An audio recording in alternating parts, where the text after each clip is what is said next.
ఈ ఒక్క అధ్యాయం చదివితే 3 అద్భుతాలు జరుగుతాయి. ఈ రోజుల్లో చాలామంది జీవితంలో ఒకే మాట చెప్తున్నారు. జీవితం చాలా కష్టంగా మారిపోయిందని.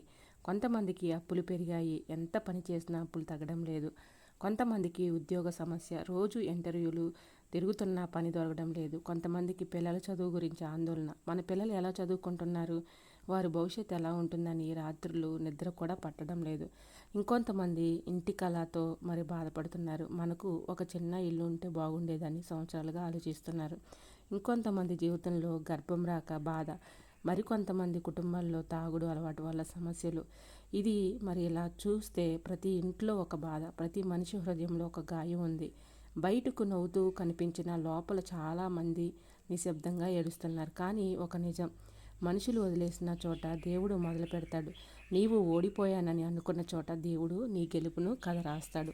అందుకే బైబిల్లో ఒక అద్భుతమైన మాట ఉంది. బైబిల్ వాక్యంలో నుంచి యెర్మీయా గ్రంథం 29:11 నేను మీ కొరకు యోచించే యోచనలు నాకు తెలియను, అవి కీడు కలిగించేవే కానీ శాంతి కలిగించేవి, మీకు భవిష్యత్తును మరియు ఆశని ఇవ్వటకై ఈ వాక్యం చెబుతున్నది. ఒక గొప్ప నిజం. నీవు ఇప్పుడు ఎంత కష్టంలో ఉన్నా దేవుడు నీ జీవితానికి మంచి భవిష్యత్తు సిద్ధం చేస్తున్నాడు.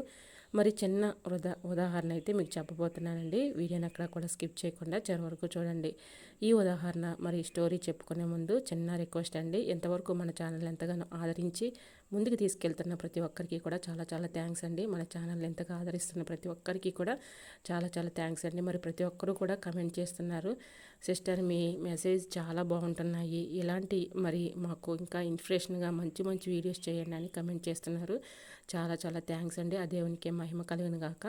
మరి ఈ వీడియో మీరు ఎంతమంది అయితే చూస్తున్నారో నాకు తెలియదు, కానీ ఈ వీడియో చూస్తున్న వారు ఎవరైనా ఫస్ట్ టైం మన ఛానల్ ఎవరైనా చూస్తూ ఉన్నట్లయితే ఒక్కసారి ప్రీవియస్ వీడియో చూసి మీకు నచ్చినట్లయితే తప్పకుండా ఛానల్ని సబ్స్క్రైబ్ చేసుకోండి. మరి మీరు ఈ వీడియో చూడటమే కాదు, మీ ఫ్రెండ్స్ అండ్ రిలేటివ్స్ అందరికీ కూడా షేర్ చేయండి. మీరు షేర్ చేయటం వల్ల మీ కుటుంబాలను దేవుడు ఆశీర్వదిస్తాడు. మీరు షేర్ చేయటం వల్ల మీ ద్వారాగా వేరొకరికి వాక్యం అందుతుంది. మరి ఆ వాక్యం ద్వారా వారి మనసు మారే అవకాశం ఉంటుంది. కాబట్టి ప్రతి ఒక్కరికి కూడా షేర్ చేయమని మరి నేను రిక్వెస్ట్ చేసి అడుగుతున్నాను.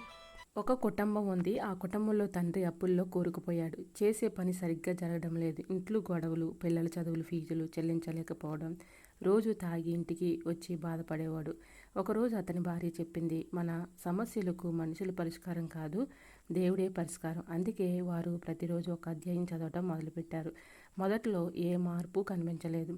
కానీ కొద్ది రోజులు అయిన తర్వాత 3 అద్భుతాలు జరిగాయి. మొదటి అద్భుతం, ఆ మనిషి త్రాగుడు అలవాటు నుంచి మెల్లగా తగ్గింది. రెండవ అద్భుతం, అతనికి కొత్త పని అవకాశం వచ్చింది. మూడవ అద్భుతం, ఇంట్లో శాంతి తిరిగి వచ్చింది.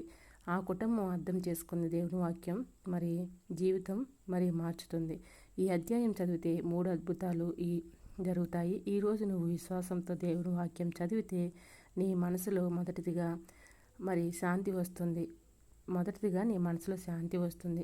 ఎంత సమస్యలు ఉన్నా నీ హృదయం ధైర్యంగా ఉంటుంది. ఇంకా రెండవదిగా నీ జీవితానికి కొత్త మార్గం తెచ్చుకుంటుందన్నమాట. పని, వ్యాపారం, అవకాశాలు కనిపించడం మొదలవుతుంది. ఇంకా మూడవదిగా నీ కుటుంబంలో ఆశీర్వాదం మొదలవుతుంది. గొడవలు తగ్గి ప్రేమ పెరుగుతుంది. మరి చిన్న ప్రేయర్ అయితే చేసుకుందాం. ప్రియమైన పరలోకపు తండ్రి, ఈ మాటలు చదువుతున్న ప్రతి మనిషిని మరి నీవు చూస్తున్నావు. వారి హృదయంలో ఉన్న బాధలు నీకు తెలుసు ప్రభువా. అప్పుల వల్ల ఏడుస్తున్న కుటుంబాలు ఉన్నాయి. పని లేక బాధపడుతున్న యువకులు ఉన్నారు. పిల్లల చదువు గురించి ఆందోళన పడుతున్న తల్లిదండ్రులు ఉన్నారు. ఇల్లు కట్టుకోవాలని కలలు కంటున్న వారు ఉన్నారు. గర్భం రాక కన్నీళ్లు పెట్టుకునే దంపతులు ఉన్నారు. తాగుడు అలవాటుతో కుటుంబం బాధపడుతున్న వారు ఉన్నారు. ప్రభువా, ఈరోజు నీ వాక్యం చదివిన ప్రతి మనిషి జీవితంలో ఒక కొత్త ఆరంభం ఇవ్వు. వారి అప్పుల సమస్యలకు మార్గం చూపు. పని కోసం తిరుగుతున్న వారికి మంచి ఉద్యోగం ఇవ్వు. చదువుతున్న పిల్లలకు జ్ఞానం మరియు విజయాన్ని ఇవ్వు. ఇల్లు కట్టుకోవాలని ఆశపడుతున్న వారికి ఆశీర్వాద ద్వారాలు తెరువు. సంతానం కోసం ప్రార్థిస్తున్న దంపతులకు సంతోషం ఇవ్వు. తాగుడు అలవాటు వల్ల కూలిపోతున్న కుటుంబాలను కాపాడు ప్రభువా. ఈ రోజు నుండి వారి జీవితంలో శాంతి, ఆశ, విజయం మొదలయ్యేలా చెయ్యి. మరి వారు ఏడ్చిన రోజులకు బదులుగా నువ్వే రోజులు ఇవ్వు. వారు ఓడిపోయానని అనుకున్న చోట విజయ ద్వారాలు తెరువు. నీ కృపతో వారి జీవితాలను మారాలని యేసు నామములో అడుగుచున్నాను తండ్రి, ఆమేన్. మరి గుర్తుపెట్టుకో, నీవు ఇప్పుడు ఎంత కష్టంలో ఉన్నా దేవుడు నీ కథను ఇంకా పూర్తిగా రాయలేదు.